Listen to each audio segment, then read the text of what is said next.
Piers Morgan boldly shares his firm opinions on woke culture. He doesn't shy away from the risk of being cancelled or criticized, which sets him apart as a unique journalist. Well, no, but if I asked you, for example, should biological males be allowed to compete in women's sport? Hang on, what would you say? This is a crazy question that I'm not here to talk about. What would you say? Because it's not something You I'm can't an answer, expert can you? on. I'm not an expert on it. No. The well-known British journalist and political commentator has grown tired of woke culture. In numerous interviews, he has left woke individuals stunned and at a loss for words, completely dismantling their arguments. Let me ask you a question. Do you understand and appreciate? What are all these dog whistles and talking points? They're not dog whistles and talking points. They are legitimate areas of concern. You can't just call everyone who disagrees with you transphobic. Please. In this video, you'll watch Piers Morgan swiftly dismantle woke ideas, shutting them down with just a few words. He exposes their flaws and repeatedly proves them wrong. During this interview, Morgan does exactly that, tearing apart woke logic and showing its total nonsense in mere seconds. Answer my question.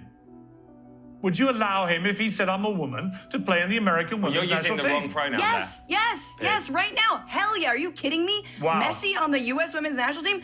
Hell yeah. Would you allow that would Usain mean... Bolt to do that and be in the sprinting Yes, team? because that would mean they're a trans woman. They identify as women. I get it. So just to be clear, you would let Lionel Messi play in the women's national football team and destroy women's football forever. You'd let Usain Bolt... it'd be very difficult to get a ticket, which would suck. I want to do a little checklist here. You'd let Usain Bolt compete as a sprinter in the American women's Olympic team? Yes. Okay. You would let Floyd Mayweather compete as a boxer in the women's American boxing team? Yeah, you are a you have to be complete like the and utter heavyweight. lunatic. Morgan asks a direct, thought-provoking question. If Messi or Usain Bolt decided to identify as women, should they be allowed to compete in women's sports? Woke ideology would likely say yes, but Piers strongly disagrees. He argues that allowing biological men to compete in women's sports isn't about equality. It's completely irrational and unjust. His argument highlights that while the idea may seem inclusive, in reality, it undermines the fairness of women's sports. It's not difficult, is it, Angelica? I mean, that is what a woman is. I mean, I don't know why you're obsessed with defining it. Like, what is a man? Like, why do we need these arbitrary... A man is a male, adult human. I mean, that's it. Right, okay, I don't know that we need these are just biological facts, but they're just facts. They're not arguable points, are they? Well, but I think we have a right to self-identify, and you said you want to... As what? If you would like to be a woman, you can identify as a woman. I don't know why there is such an issue around... We've literally just seen a male rapist use that scam to get himself put into a female prison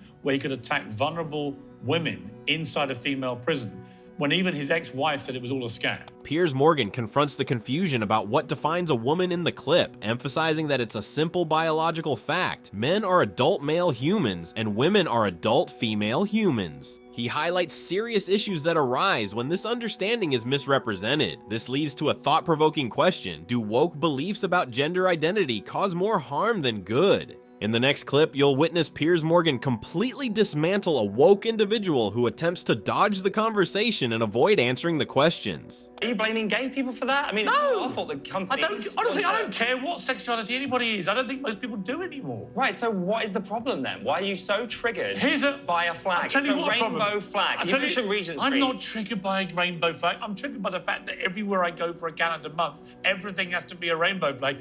Well, I'm triggered that everywhere I go for the entire year, everything has to be straight. Why is straight Where's everywhere? my straight flag? Why am I constantly Where getting is my straight flag? Why are straight people holding hands in the street? When have you ever seen a straight flag? Why has Mickey Mouse got a Tell me one straight flag hanging right now anywhere in the world. Why are straight people Where is the straight flag? Identity Where's the straight flag? Everywhere. Where's my straight flag? It's everywhere. It's never been a straight flag. Woke beliefs simply make no sense. When you attempt to debate them or ask probing questions, people often sidestep the issue and offer vague responses, thinking it will make them look right. Piers Morgan continues to demonstrate that this is true day by day. In another interview Piers did with the Diary of a CEO in 2022, he addressed the question, why is woke culture destroying our society? What he said was really interesting. You've seen how this is got progressively more, let's say, the world has got progressively more woke. I think algorithms and Twitter... The world has moved from being woke right, okay, by the original... I think that most people in the 60s, 70s and 80s wanted to see better racial equality and social equality. Most people.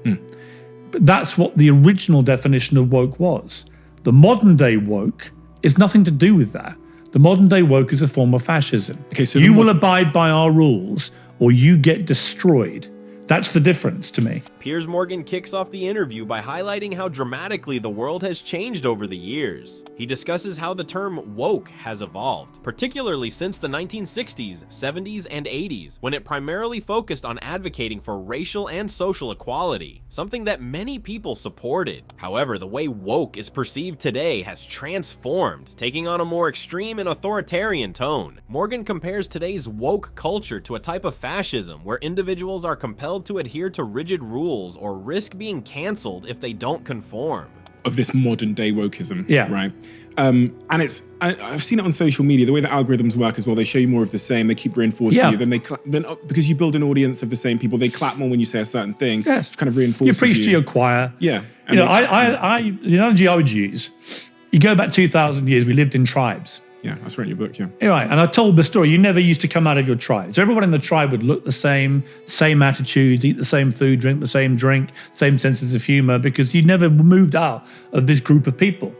And then people began to move out of their tribes and meet other tribes who dressed differently, thought differently, laughed at different things, maybe spoke differently. And both tribes in that moment decided the only answer to this was to kill each other. Well, that's where we've gone back to. Piers Morgan discusses how modern woke culture has become dominant and how social media algorithms exacerbate the issue. He highlights that these platforms tend to show users more of what they already enjoy, creating an echo chamber where people mostly agree with one another. This phenomenon makes it increasingly difficult to encounter diverse opinions. He likens this to the way people lived in tribes thousands of years ago, where everyone shared the same thoughts and behaviors. When these tribes encountered those who were different, conflict was common. Morgan believes we've reverted to this mindset where individuals tend to attack others rather than seek to understand them. So this is what I wanted to say is your antidote for this new wokeism is to lead and to create a counter-narrative, which is what you're doing with your new show, Piers Morgan Uncensored. It's what you did with your book as well.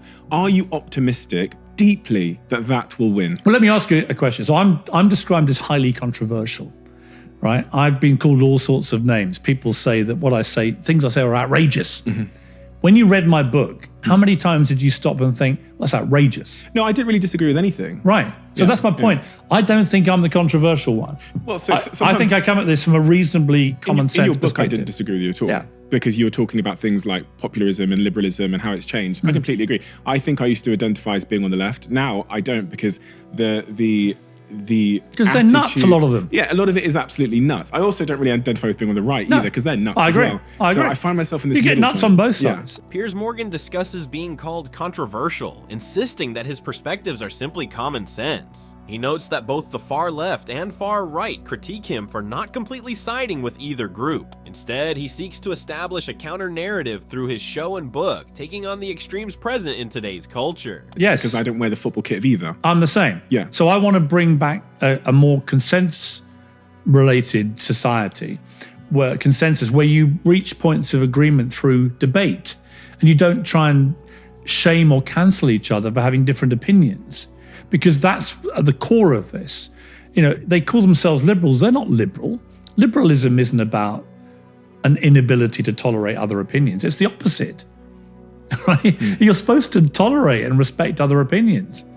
And agree to disagree. We've lost this in society because a small group of people, but very vocal and very angry about everything all the time, they are driving an agenda which, if we go down that road, will be the end of a democratic society as we know it. Piers aims to revive a society where genuine debate can occur and common ground can be found, rather than shaming or canceling individuals for differing opinions. True liberalism involves respecting and tolerating opposing views, yet today's so-called liberals have completely inverted this concept with a small, loud, and perpetually angry faction promoting an agenda that silences any dissent. Morgan warns that if we continue down this road, it may lead to the demise of a genuinely democratic society, and I believe he has a valid point. The art of healthy debate appears to be fading amid the surrounding noise, which is concerning. So I see myself humbly as trying to defend democracy. Genuinely.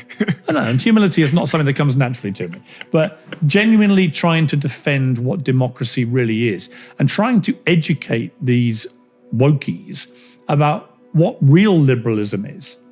what democracy actually means, what free speech means. Free speech is not about you in an echo chamber all agreeing with each other.